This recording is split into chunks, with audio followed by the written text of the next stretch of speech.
Think about how low the bar is for you. That the minute Allie told you that minute we told you to turn your phone sideways, like she complimented. She's like, "Oh wow, look, you can do it." I don't even know how to do it sometimes. Man. Listen, Hey, I'm look. happy to see you. Hey, man, Aw. I'm happy to see you guys too, man. Hey, I miss you guys. I really do. I really do miss y'all. I don't miss Richard, but I miss you others. Hey, Road Trippin' fam. We are excited to let you know that Road Trippin' is proud to be presented by FanDuel. Never played NBA Daily Fantasy on FanDuel before? Well, check this out. Right now, FanDuel is offering up to a $500 bonus instantly when you make your first deposit with a 20% deposit match. Why should you play on FanDuel NBA? Well, for one, it is easy to use when it comes to their app. What's not to love about that? But also, for example, they offer different and unique contests across sports in relation to your skill level. Oh yeah, and get this. You can play for big prizes, single game contests for the biggest national matches, and enter contests for as low as 5 cents. That's right. 5 cents. Simply incredible. So again, let's recap. Right now, FanDuel is offering up to a $500 bonus instantly when you make your first deposit with a 20% deposit match. Enter URL fanduel.com/roadtrippin to play now and get your deposit bonus. That's URL fanduel.com/roadtrippin so they know we sent you. FanDuel, more ways to win. This episode is brought to you by Starbucks Triple Shot of Energy, extra strength coffee beverage in a can. That Starbucks coffee that you love, ready to drink, offered in classic flavors and now in zero sugar. They have 4 core flavors: vanilla, dark roast, cafe mocha, which is my personal favorite, and caramel. Are you a caramel or is it caramel? Who knows? They are both zero sugar and dairy free. What gives you energy? Find your Starbucks Triple Shot Energy online or at your local store. The right outfit can bring out something special in us, and with Indochino, creating the best look yet could be more affordable than you think. It may have been a while since the last time you had an excuse to dress up, but whenever that next chance is, make the absolute most of it with Indochino. I will say, even though my shopping experience for a loved one of mine happened online, the efficiency, experience, and intimate way in which Indochino's team was, it made our time spent shopping so worth it. My brother not only feels confident, but received exactly the look, fit, and style he had envisioned. Every piece is made to your exact measurements, and you can customize every detail. Choose everything about your suit, from the fabric, lapel, monogram, and statement linings. You can create a suit that fits you and your style perfectly. The best part, Indochino suits start at just $3.99 with all customizations included. Shop for your next best look or book a virtual style consultation at Indochino.com. Right now, you can get $50 off any purchase of $3.99 or more by using code ROADTRIPPIN at checkout. That's $50 off a purchase of $3.99 or more at INDOCHINO.com. Promo code ROADTRIPPIN.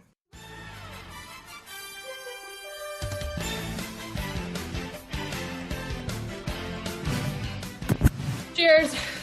Cheers. Welcome into this edition of Road Trippin' presented by FanDuel. I'm your host, Allie Clifton, alongside Channing Frye, Richard Jefferson. We have a guest today. You don't see him on the screen, but we do have a guest. He'll be on here shortly. We were just going to record the 3 of us, but then I was like, what? Would have been better. What, like me? Just the 3 of us? Yes? Oh, I'm Me, sorry. yes? Okay, so he's actually in the waiting room as we speak. But before we bring him in, I'm going to see if you guys can guess who he is. So I'm going to give you a hint. The Pope? No, it's not the Pope. Prince. I'm going to read you his Twitter bio. This is kind of fun. Last time we did this, it was Kendrick Perkins that showed up on the screen. Conan O'Brien. No. His Twitter bio reads, Houston Cougar alum, 12-year NBA. No, don't bring it that. NBA vet. Clyde NBA Drexler? championship. Huh? Is this Clyde Drexler? NBA championship coach and NBA analyst for ESPN. And his mom considers him the Clippers mascot. If you ask him. Who? No! I didn't even know D. Jones went to fucking Houston. I can't see him yet. Can you guys see him? No, he probably doesn't know how to work it. We don't need to turn on his fucking camera.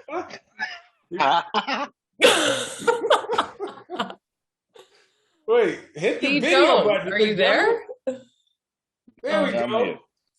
Oh, God. There he Oh, he is the Clippers mascot. Oh, wow. Are you allowed to do media? Yes, I am allowed to do media, Richard. Your face has gotten rounder since the last time I saw you. Yeah, I'm living pretty good right now. Good. As long as you're eating good and living good, man, that's all that matters. You still smoking them cigars? Yes, sir. I just had one before I came on, man. You know, I gotta calm my nerves, especially dealing with RJ for an hour. Turn your phone sideways. Oh, there he is. You do know what you're doing. Yeah, I do know. Wow, think about how low the bar is for you. That the minute Allie told you that minute we told you to turn your phone sideways, like she complimented. She's like, "Oh wow, look, you can do it." I don't even know how to do it sometimes. Man. Listen, Hey, I'm look. happy to see you. Hey, Aw. man, I'm happy to see you guys too, man. Hey, I miss you guys. I really do. I really do miss y'all. I don't miss Richard, but I miss you other two.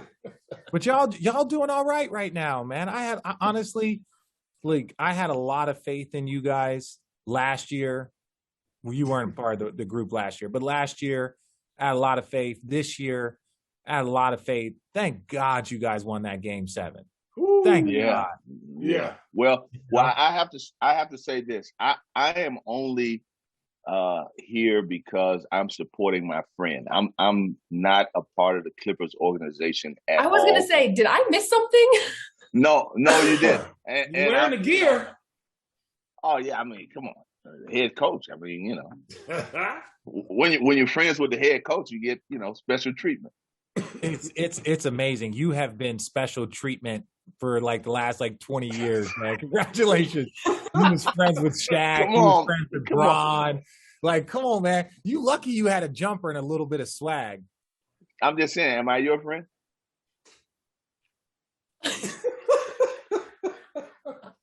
I mean, we did play together. Am I your friend? Wait, where'd you guys play together? In Milwaukee. In Milwaukee. When he was freaking it off. Those I are played with Richard's him. darkest times. What are you talking about? I averaged 20 points a game, real easy, quick 82, in and out. What are you talking about? I played with him and T. Lou were on the same team. Me, him, and T. Lou were all on the same team. Yeah. So I'm going to ask this question again. Richard, am I your friend? It depends on how you classify it. Like, if I was in the court of law, then I would probably say, like, yes, I know him. Like, we're more than acquaintances. But if somebody on the street asked me, I'd be like, hell no.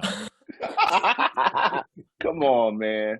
Come on. We shared a lot of great times together, man. D. Jones, we have had a lot of great times. A lot of great times. If it wasn't for that edit that made about you saying, "Oh, and guess what? The Nets got better." That was literally like your last day. Dude, that is the funniest thing. It's on repeat. No, but this is why. But year. Channing, this is why it's so funny.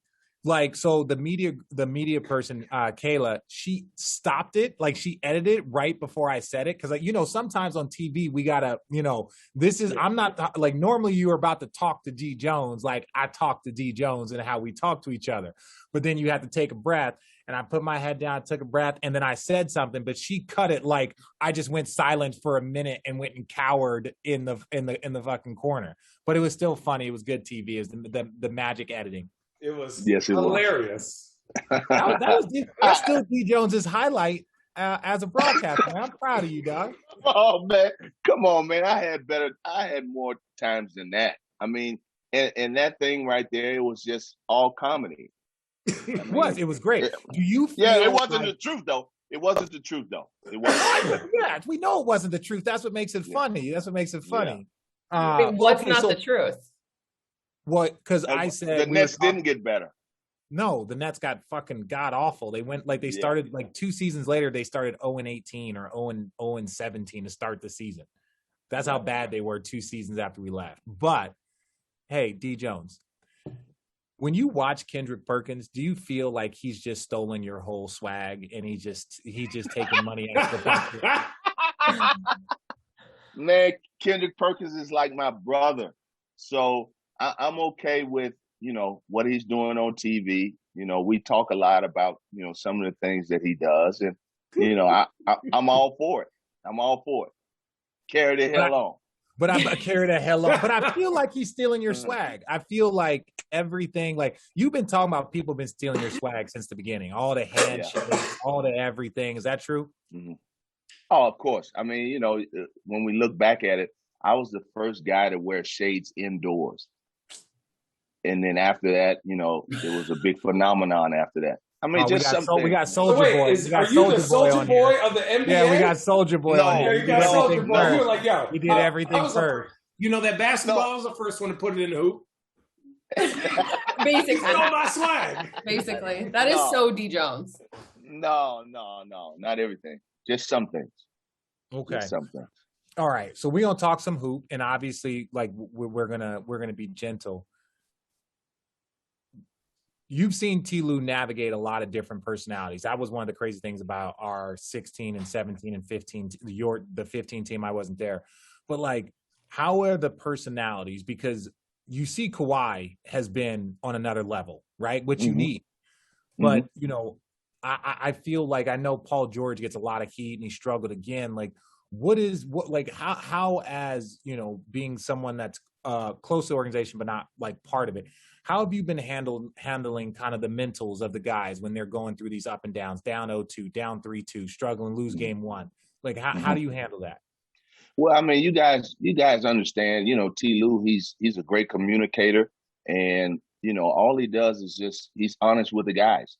And in that Dallas series, you know, Patrick Beverley is a big personality, and having to sit down and talk with him and saying that, you know, hey, we're going to put you on the bench and we're going to go Rondo and Reggie. I mean, he accepted it very well because he told him ahead of time. And the communication is the biggest part of coaching that I've seen that T. Lue's done over his career. And I just think that he's the best at doing it. Yeah. You're actually, I don't know if people actually picked up on it, but you are in Utah right now. Yeah. So you were in the arena last night? Yes, I was. And it was man, it was a great environment. You know, that was the best game back in the arena. Yeah, that was the best game. Yeah, it was really good. It was really good in the first half too, because, you know, the Clippers were up 13. But, you know, we know the ebbs and flows of playoff games. And in the second half, Utah came out and they were more physical, and, you know, they were able to get the win. I think there's been a lot of Utah's had evolutions over each year, right? And I think you would look at them before and you would say, oh, Donovan Mitchell's inefficient. And then he kind of fixed that. And then they said, well, he's not really a point guard. So then they brought in, you know, obviously Joe Ingles is huge for them. And same with Mike Conley, who didn't even play, but just in Bogdanovich. So is this the year that you think like the Clippers are legit because they have Kawhi and PG and they have a good cast of guys? Is this the year that you think this Utah team looks different? Like if it was any year, would you be like, this is the best Utah team I've seen in a long time? Yes, it is. And I think you hit the nail on the head. Donovan Mitchell is playing phenomenal basketball, and, you know, the pieces around him are doing their part. Mike Conley didn't play last night, but, you know, they got solid contributions from Ingles. Gobert played well defensively, even though he was in foul trouble. But this team looks really good, and I see why now that they had the best record in the NBA this year. Okay, really quickly, and I mean this with zero disrespect, because we know I'm not even. We know that D Wade is a first ballot Hall of Famer, one of the great players of this generation, right? Mm-hmm. Like, great dude, all the things. And I love seeing him talk with Donovan Mitchell. But the more I watch Donovan Mitchell, please tell me that he's not D Wade with a jump shot. He is. And that's fucking scary. Because I thought D Wade was quicker, though. He's stylistically right. He was when he was young, he was quick. But that handle that you see with him using now, they're like when Donovan came in the league, he had a nice handle for a 2-guard. Now he's got a pity pat like he's a point guard. Yes. That's a fucking problem. Yes, it is. And he looks more and more like D Wade every day. But like you said, he has a better jump shot. And I'm telling you, he shot that jump shot with range last night. And Yes. it was hard defensively for the Clippers in that second half because, what do? Do you trap him? It's hard to trap him because you A lot have of shooters on the floor. And, you just have to pick your poison and hope that you get one guy that's able to at least stay in front of him and make his shots tough. So I got a question. It's a completely opposite conference. So we all fell for that Milwaukee pump fake the first game, right?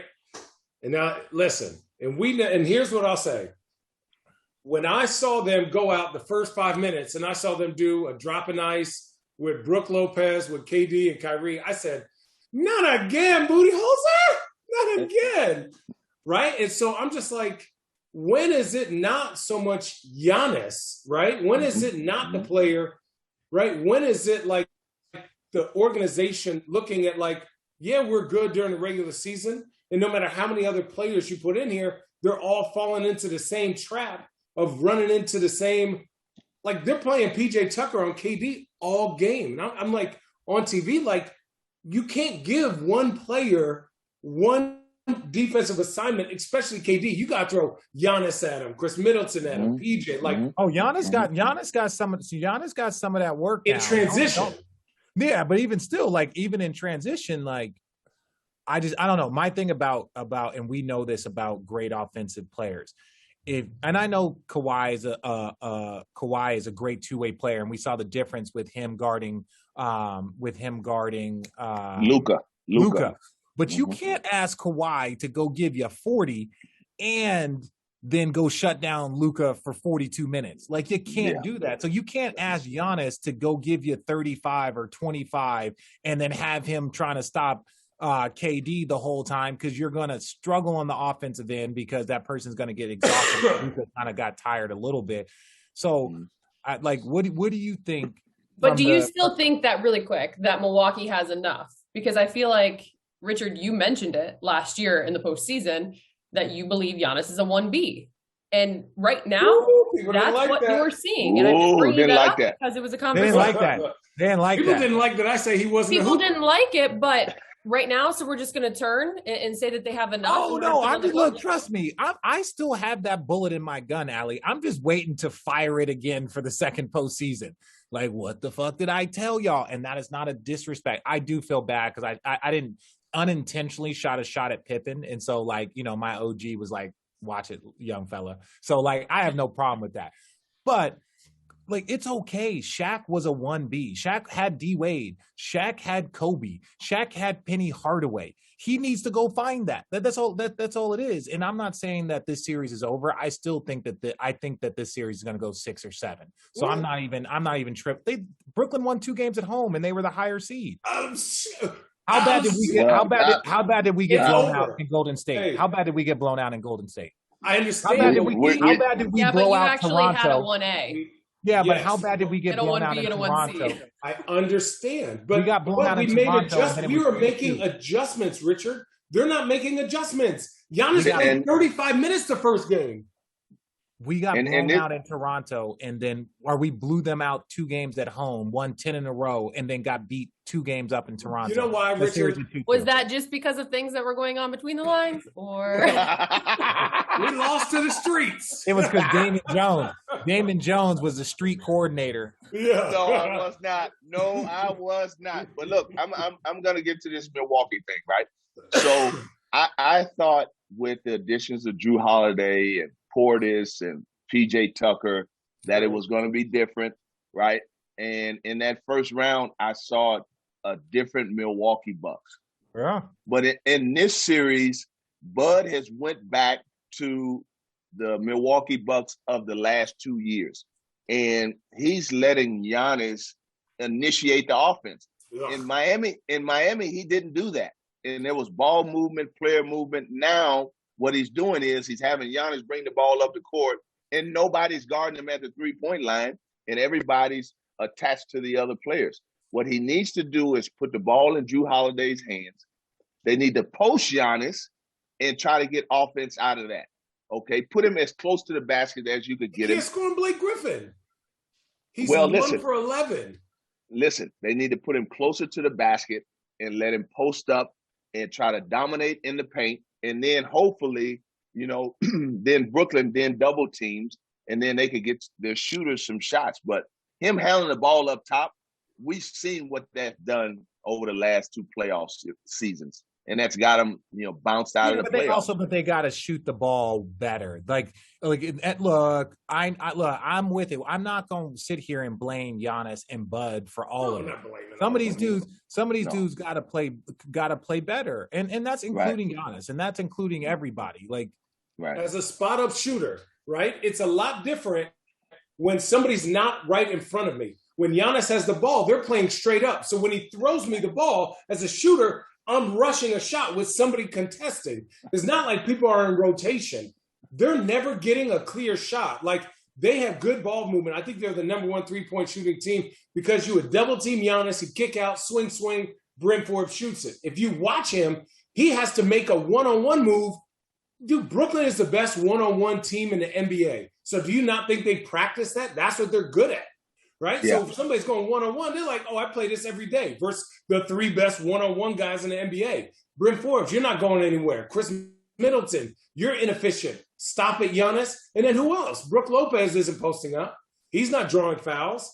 But that's what and that's why I agree with you, D. Jones, is they need to go and slow this pace of the game down because if they get in transition, it's over. It's over. They got to get layups and set their defense. And to me, I don't know why they don't switch. KD's going to barbecue all of them. You might as well switch and say, hey, KD, if you get 50, at least I'm limiting Joe Harris and Shamet and all these other guys from getting easy buckets. If you got to get 50, get 50. Yeah. I mean, I totally agree. And I just think that they're approaching, the first 2 games anyway, but the series is not over. They lost 2 games on the road. They go back home. The series ain't over. But it's not over, but their approach in the first 2 games is nerve-wracking and scary for me because, KD and Kyrie, those guys they're gonna get better. I mean, can Milwaukee score 120 points? If they can't score 120 points, they don't have a chance to win a game in this series. Okay, so we just talked about the Utah Clippers series. What do you think is going to happen in that series, D. Jones? Well, I'm going to take the Clippers in 7. I just think that the adjustments that Coach Lue is going to make coming up is going to be good enough for those guys to get over the hump. I think Paul George is not going to play any worse than he did yesterday. I think he's going to get better. Kawhi is going to play better. And you have to understand, game 1, you want to steal that game, but it was tough to ask the Clippers to win that game 7 on Sunday, right? Travel Monday, limited preparation for game 1, and, just the fatigue of the altitude and everything and come out and get the win. So hopefully with a day's rest and more preparation today, that they'll be better suited to win the game 2 tomorrow. Yeah, I want to compliment Coach Lue one more time because I did game 3. And so asking him, hey, what are you doing and how are you going to make adjustments? Because we know that's one of T. Lue's best attributes is his ability to make adjustments and communication. And so he was like, Richard, we're going to have to dial it back even more. We're going to have to simplify it every more. And that's where he's at his best. What I love about him is that you had Patrick Beverley starting and playing, and then they realized that he might be difficult because Luka, as much as you say with that, and Patrick, we love you, Luka's too much of a load on the pull post. And if you start to help, now you're really in trouble. Now you're really in trouble because you're forced to help. But his ability to keep guys like Luke Kennard engaged. Luke Kennard didn't play at all. And then all of a sudden, game 7, game 1, that is so difficult, not as a professional, but as a coach to communicate that, hey, you're going to get your shot, you're going to give your opportunity, and then it might not be for 5 or 6 games, so you got to wait. But shout out to Luke Kennard, and you got to give the player a ton of credit, but you also got to give the coach credit for keeping that player engaged and enabling him when the opportunity came. No, go do your thing. What do you have, 18? Yeah, he had 18. Richard. I mean, shoot, he almost led the team in scoring. Yeah. He played so well last night, and you know, not only did he play well offensively, he played well defensively as well. I mean, he was all over the floor. You know, his rotations and stuff were good. And that's just who T. Lue is, and I don't think he gets enough credit as being one of the top coaches in the league. That's still my mission to get that out there. Oh, but geez. you know, just think about this: Boogie Cousins. Yeah. He hadn't played, and he gave him some minutes yesterday, and he was good in his minutes, and that just helps the coach going forward. Hey, I know what guys are going to be good in this series. I know I can mix and match and do different things, and you know, I'm very confident in his game plan going into game 2. If you can get Boogie to give you 15 minutes, right, that gives you a huge advantage of having a skilled big man at the top of the key who can hit, you know, 2 out of 6, 2 out of 5 threes to get Gobert out, run those drawing kicks, get going downhill, kick back out. But also when they do switch that dribble handoff, you know, when you're going downhill, he can roll to the post and on a double team, get somebody like Luke Kennard a corner 3 off the swing. So like it, you know, watching that game yesterday, I think, you know, obviously Utah needed to win that, right? Based on everything you said. But I also think that they got to think, damn, that's the worst they're going to be. Yeah. Right? That's the worst because, you know, even Richard and I, when T. Lue will be like, hey, when Aaron Baines goes in, you're going in. So check yourself in. He goes, Richard, when Marcus Morris goes in, you go in, or this and that. And so we're just like, hey, we got to be ready because these are our matchups and we play with these guys.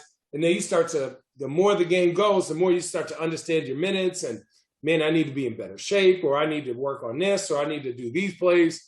And so it is a chess game. And I think T. Lue is one of the best at that. 2 things about Ty, and I will say this, and it's no disrespect to other coaches, but it's one thing that I always admired about him is, to your point, D. Jones, of like, you feel like he doesn't get enough respect. One, that's not on Ty to go out and search for that, because I think the best thing about Ty isn't about Ty. Ty is about the product in front of him and the results. Right. And I think that is rare. And it's something that, but to your point, he doesn't mean he doesn't deserve the credit. Yeah, I just, my thing is this, right? And, you know, you hit it on the head, Allie. He doesn't care about any of it. He doesn't read any of it. He doesn't listen to any of it. Only time he hears about anything is when I tell him about it. But, but I'm just saying that, like, we talk about all these other coaches in the league and what they've done, and you know, we give them their flowers, but it's always with him. It's always, well, he had LeBron James, and nobody. I mean, Richard and Channing, they could both attest to this, that the things that he does behind the scenes and the preparation and how he gets guys ready to play, that's huge. Oh, he was wearing himself down. People don't know, like T. Lue was like sick. Like he was wearing himself down, like working so hard, doing so much. And we was like, T, man, you got to take care of yourself. But he was on some, people don't, I think a lot of times when people see former players, and I'm going to be real, especially like African-American, like former players, they think that, oh, because you were a player, that's how you're going to coach, or that, no, this man is putting hours and hours and hours in. It's like you hear the hardest working coaches are Spoelstra and Thibodeau, and that it's like, no, T. Lue is one of the top 5 hardest working coaches that I saw, and I played for 10 coaches in my career, and he is definitely one of the hardest working coaches from like start to finish. Yeah, and the misconception is that, you know, former players, you know, always get an opportunity to, you know, be coaches, but no one talks about, you know, where he started. I mean, he started behind the bench in Boston with Doc Rivers, where, you know, he had to work his way up. And over the years, he became good at what he does. You know, he was able to, you know, foresee what his career would be like as a coach. And that takes hard work. I mean, you don't just get there overnight. And, you know, he's done a good job at it. I just hope and wish and pray that he gets more credit than he's getting right now. In this series, he'll get a lot of credit. You sure? Yeah, you sure? Yeah. I'm just saying. I mean, he won the first championship. conference finals. Hey. Yeah, I'm just saying. He won a championship. I mean, no credit after that. You know how that goes. The NBA playoffs are here, and you'll be in hoops heaven betting all the action on FanDuel Sportsbook. There are so many exciting matchups, and FanDuel is taking that excitement to another level. Because new and existing users, all customers, can bet risk-free throughout the playoffs. Once you have a FanDuel Sportsbook account, you can bet one same-game parlay risk-free every week. That means you can combine multiple bets for an even bigger win. And if you don't win, you'll get up to $10 back. The most intriguing matchup to me, looking at the current odds on FanDuel Sportsbook right now, I'd have to say the Clippers coming out of the West at plus 350. Not only have they won 2 in a row to tie up the series at 2-all, but with the news regarding the health or lack thereof with Luka Doncic, I'll take the Clippers in those odds. Basketball fans, now is the perfect time to give FanDuel a shot. New users can still get up to $1,000 back if your first bet doesn't win. Just sign up with promo code ROADTRIPPIN to bet the NBA playoffs risk-free. That's code ROADTRIPPIN, exclusively on the FanDuel Sportsbook app. Disclaimer, 21 and older and present in New Jersey. Risk-free bet for the first online real money wager only, and refund issued at non-withdrawable site credit that expires in 14 days. Same game parlay refund issued as non-withdrawable site credit that expires in 7 days. Max refund $10. Restrictions apply. See terms at sportsbook.fanduel.com. Same game parlay available for multiple sports in all states on mobile/web. Gambling problem? Call 1-800-GAMBLER. This episode of Road Trippin' is brought to you by Bourbon Time. Even if you don't have a traditional 9-to-5 schedule, there is no denying that this past year has changed the way that work and rest intersect. Without a designated office to come home from, we're missing that natural break in our days. Our friends at Jim Beam recognize this phenomenon and they want to help us out. Beat the burnout and start blocking off the hour of 6 to 7 p.m. as your me time, where you can do what you love for you and only you. And what better way to spend my me time than with my feet up, enjoying a nice smooth glass of Jim Beam. So let's make the idea of Bourbon Time a reality. Join me in reclaiming 6 to 7 p.m. as the happiest hour so you can do whatever it is that makes you happy. And if that involves a glass of bourbon, remember to drink Jim Beam responsibly. Jim Beam Kentucky Straight Bourbon Whiskey, 40% alcohol by volume, copyright 2021, James B. Beam Distilling Company, Claremont, Kentucky.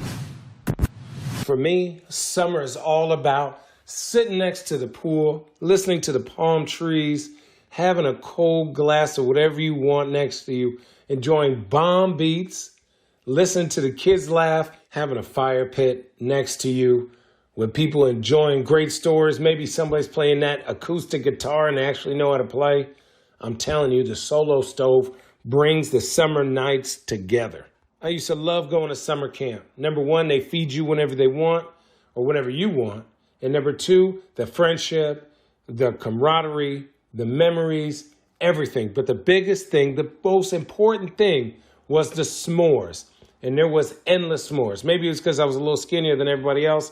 I got 2, but man, I was the luckiest guy at summer camp. I'm going to be real here. The Solo Stove is a hit, not only with my family, but with every other family that I've ever introduced it with. The smokeless design, the easy handle, the stand, just every little bit that has been created from the Solo Stove makes it amazing. I am recommending this to everyone, and everyone who's had it has said, thank you, Channing. It makes our nights, whether it's summer, whether it's winter, whether it's fall, making it better. Solo Stove creates story-worthy moments without the fireside fumes. Going on really quick, because we want to get your thoughts on all these series, D. Jones. So we talked about Milwaukee Nets. Who do you have winning that one? And in how many games? Oh, I have the Nets winning that. I mean, if it goes 6 games, then I see it in 5. I see That's the in Nets 5. winning this series in 5.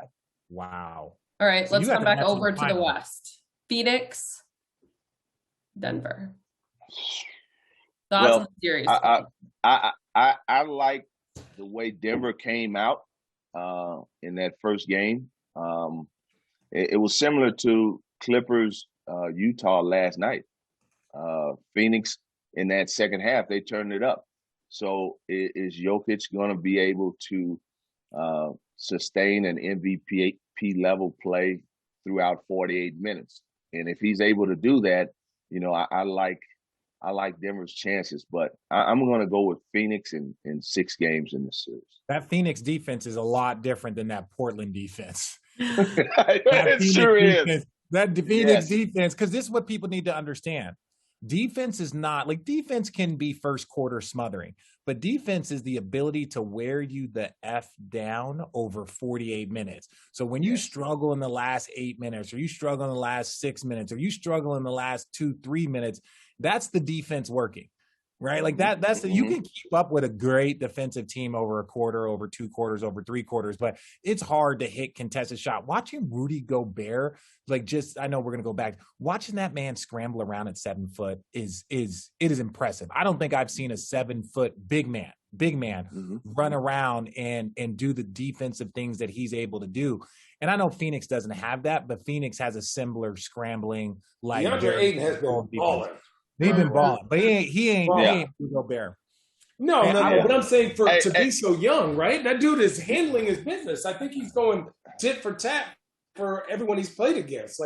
Chris Paul raised that. Chris Paul, these are the shots you're going to shoot 100% of the time when I throw you the ball. If you don't shoot those balls, I'm going to cuss you out. He's still got to make it. And defensively, he's in the game, right? It's like, hey, he's doing what he has to do. Are we giving him a lot of credit because he's from Arizona? No. No. Yes. Yes. Channing is. I saw it. Saw it in his face. No, because I was critical of him his first. When he was averaging 3 free throws, 4 free throws a night, built like David Robinson, this shit was pissing me off. Because I thought, I even said it. It's like, dude, I appreciate Luka and what Luka is doing. I'm still taking DeAndre Ayton. And I know people, might not be whatever, but it's like, look, Michael Jordan was drafted 3rd. Everyone talks shit about Sam Bowie. Ain't nobody talking shit about Hakeem Olajuwon being drafted number 1, right? And it's Hakeem Olajuwon's career compared to Jordan is not even close. Not even close. But you're still not complaining that you got Hakeem Olajuwon for 15 years. You ain't complaining about that shit, right? No, Houston Rockets, they loving that. They loving that. Even though Jordan won 6 championships, it's like, nah, we good with the dream. Can Phoenix sustain this, though? Oh, yeah. I think they can. I think they can. I think, Booker is playing out of his mind. Watching him in that Lakers series, he's really, really taking the challenge of being that guy. And we all know what Chris Paul brings. He's going to get everything.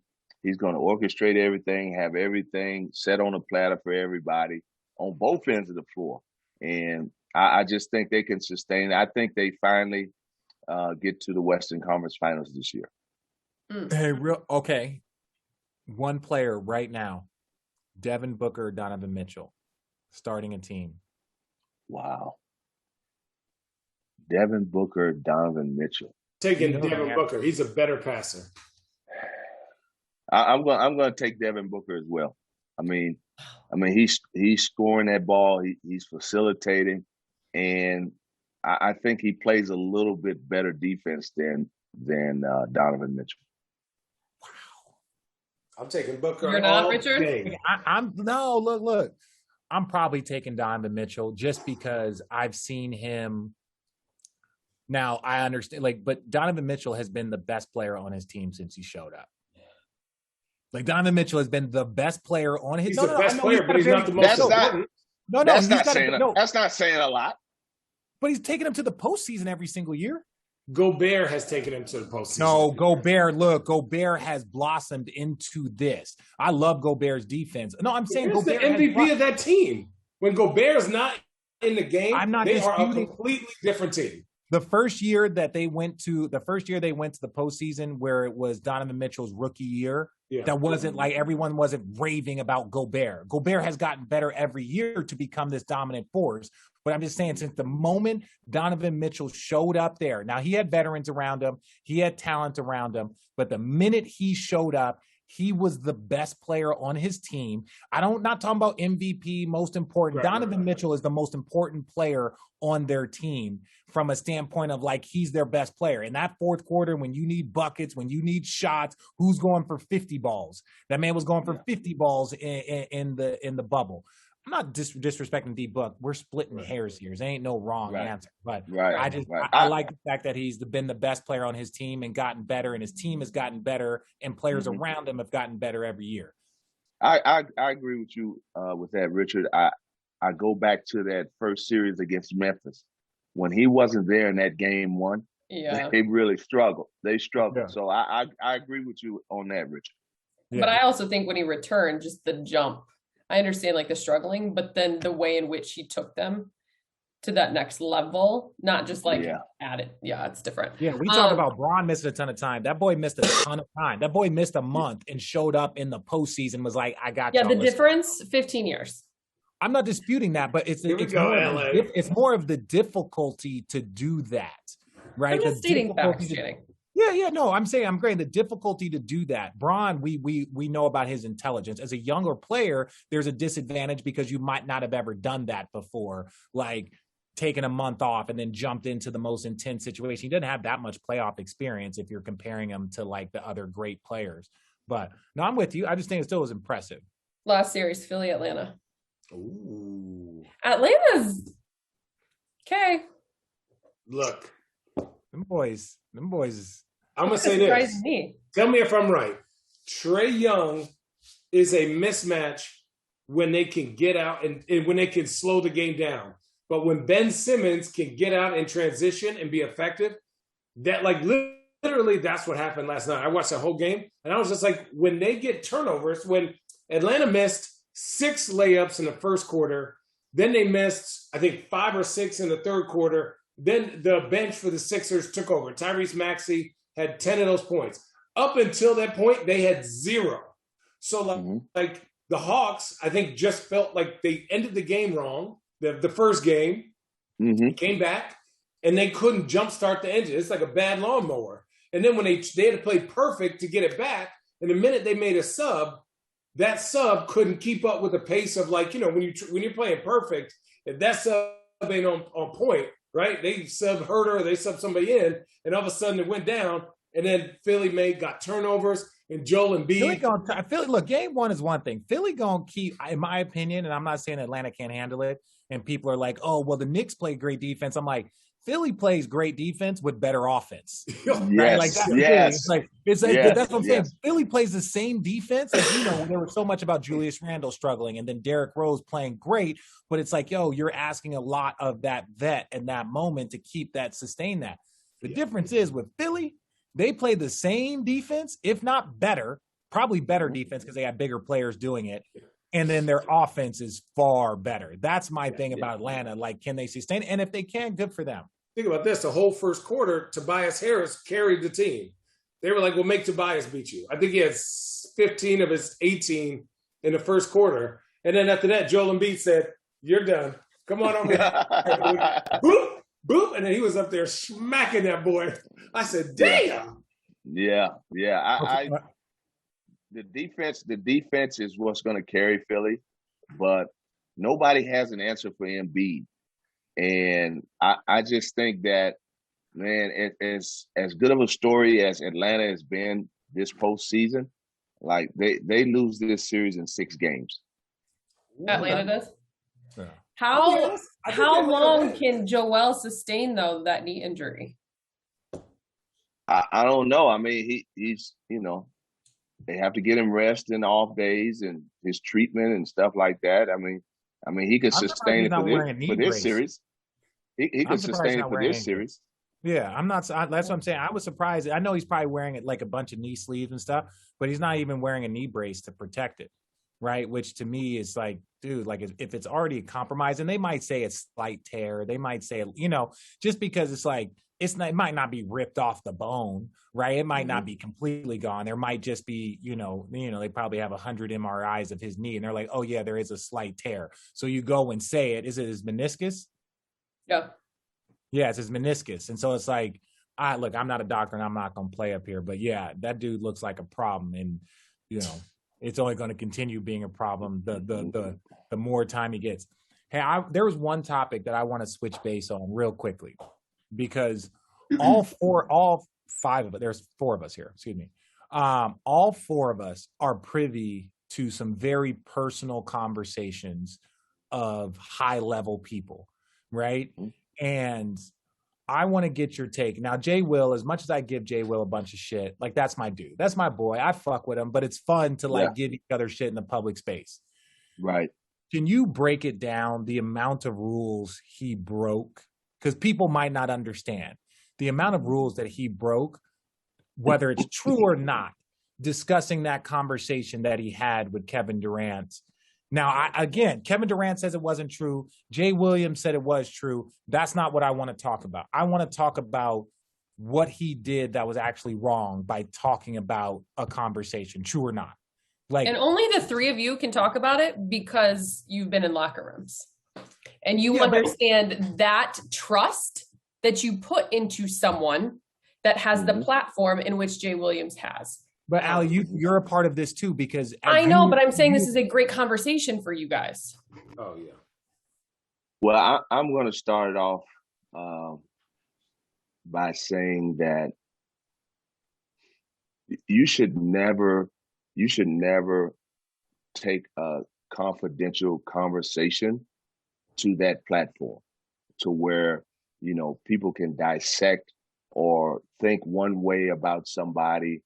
And I don't know, because I like Jay Will. I work with Jay Will at ESPN. You know, I think he's a cool dude. But you just don't do that.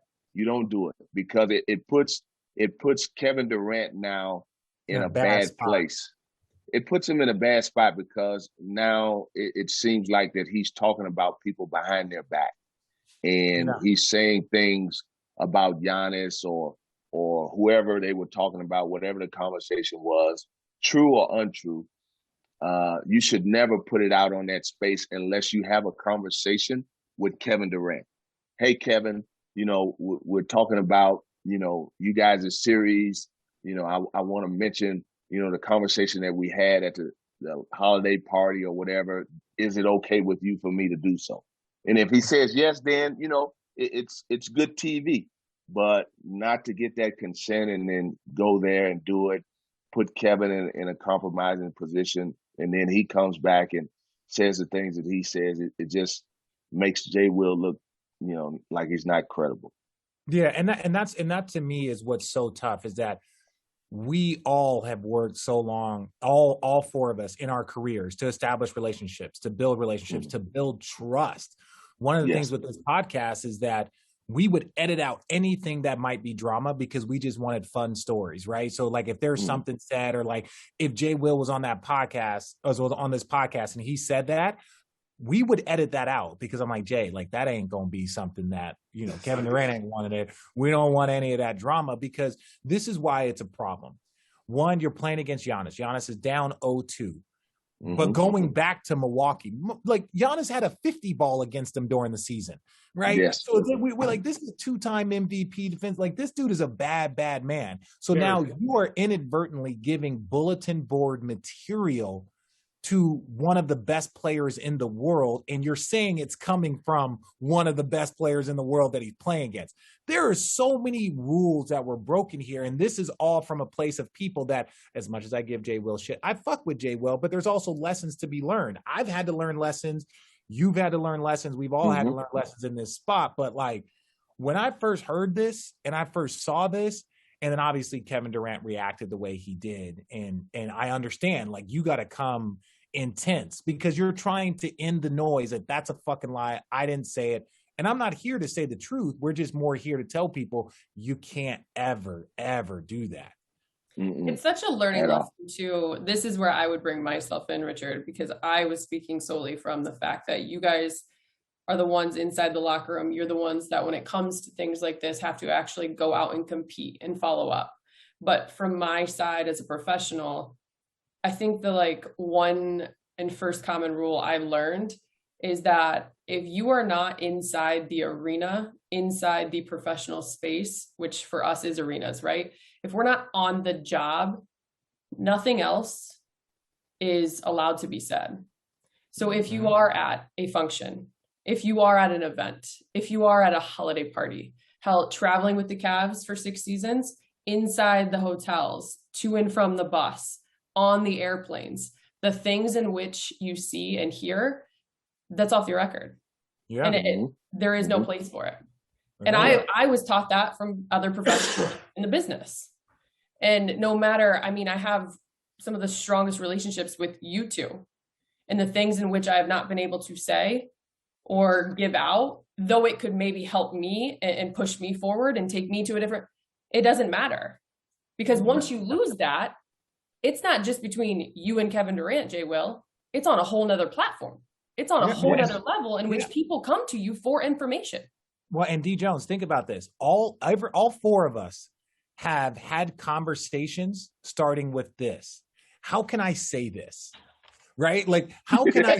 No. I'm saying D Jones knows this. D Jones knows this, guys. Yes. How can I say this is a great way, because a lot of times people, you guys might not know this, when we have information that we feel like the public would know, or it's great for the culture, but we don't want to expose the people that told us. It's like, look, Woj has 1 million leaks. There's 1 million leaks out there, like Sham and Woj and all these people breaking information is because they're getting insider information. So that's not new. But it's like, how do I say this? If you're like, how do I talk about this conversation I had? I was like, look, you can even like say it sideways at the side of your mouth. Like, look, there's some people out there that don't feel like Giannis and Kevin Durant to be in the same conversation. Like, you ain't got to say it's from Kevin Durant. You could just say some people out there. Yeah. Like, there's ways. I think you just have to understand too that our world is, you cannot leave anything up for interpretation. No. Because that's what we do. And I'm going to say this for you guys, and this is probably going to be earth-breaking. I think that my career in broadcasting at ESPN could have been better if I would have put out some of the things that I had, in my mind, or said some things about people being very critical. I think I could still be on TV right now, but I wasn't going to compromise relationships, certain people and relationships just to, stay on TV. I love doing TV, work with a lot of great people, but it just wasn't my space. And so that's what I'm saying for Jay Will. It's hard. I mean, that business is hard because you have to call on those relationships to, have the best stories or give the best information. You have to, use some of the stuff that you have in your back pocket. And I just refuse to do that. And I think that's why my time at ESPN was short. Yeah, well, respect to you. And I think we're going to wrap it up, because with that said, way back when we started Road Trippin', this guy wanted to be, where'd he go? He left. He's gone. This guy wanted to be a co-host on Road Trippin'. Yeah. So yesterday when I reached out to him, he was like, I have been kicking myself in the ass because I wanted to be a host on Road Trippin'. Yeah. Hey, listen. You know what? I've made a lot of mistakes in my life during my basketball career.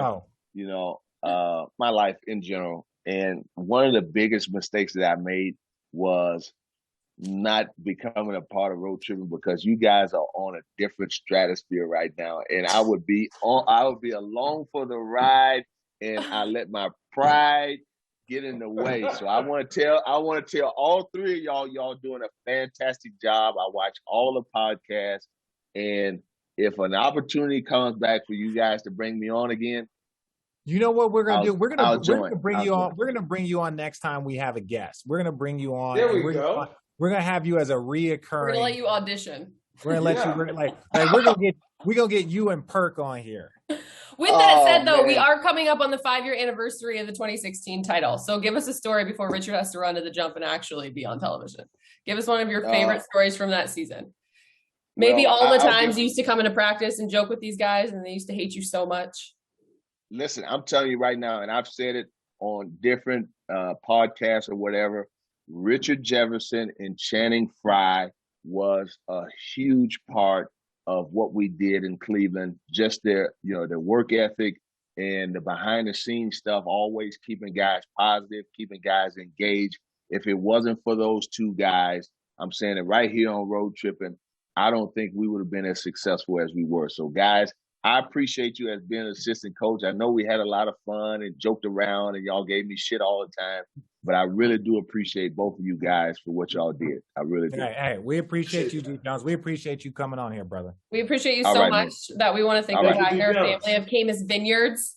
They always We're gonna give send us him some all wine. the, We're gonna send him some of that Yeah. Camus. all the delicious wine Yeah. that we drink on here. So we're going to shoot some your way. All right. I appreciate you guys and hope to be on again soon. Enjoy All the right, game. appreciate Go get your costume ready. Game 2 is tomorrow. I'm not a mascot. I'm not a mascot. Shout out to your mom. I'm the head coach's friend. Oh, No, here we go. Oh, here we go. Yeah. Bye, DJ. Bye, Love you, DJ. brother. Love All you. right. Love you too, guys. All right. Bye-bye. Bye.